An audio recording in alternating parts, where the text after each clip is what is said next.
Ashamaa harka fuunee akkam jirtu hordoftoota daandii barnootaa nagaan keenya lafa jirtanitti isin haa qaqqabu jechaa guyyaa irraa kan ammoo barnoota afaan Oromoo keessaa kan nuti isiniif qabannee dhufnee jirru sagalee dheeraa afaan Oromoo barreessuuf dubbisuu kan jedhu isiniif qabannee dhufnee jirra.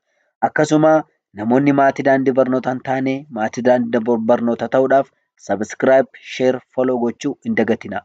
Namoonni sababa rakkina maatiidhaaf, sababa rakkina qabeenyaadhaaf, hojiidhaaf jettanii barnoota hin baratin haftan qubeerraa kaasnee hanga barreessuuf dubbisuutti isin barsiisna waan ta'eef karaa lakkoofsa bilbilaa fuula iskiriinii kan irratti argamuun karaa waasaappii, karaa imoo, karaa zuumii, karaa telegiraamii, karaa bootimii nuu bilbiluu hin dagatinaa.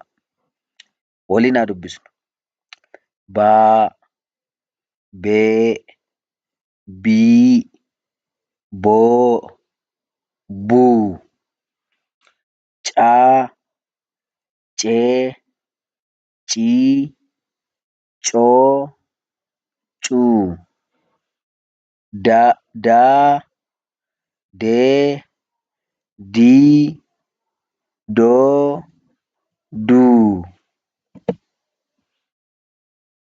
faa, fee, fii, foo, fuu, gaa, gee, gii, goo, guu, haa, hee, hii, hoo, huu,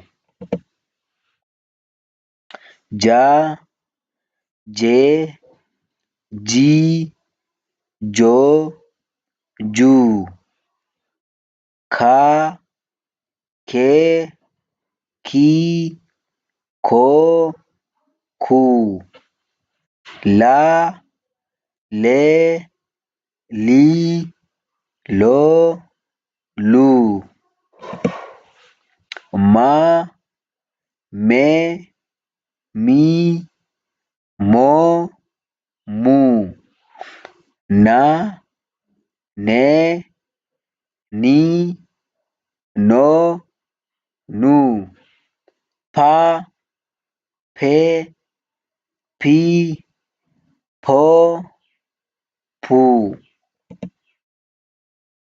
qaa, qee, qii, qoo, quu, raa, ree, rii, roo, ruu, saa, see, sii, soo, suu. Egaa hordoftoota keenyaa hanga torban mata duree haaraatti wal arginutti nagaaf nuuf turaa.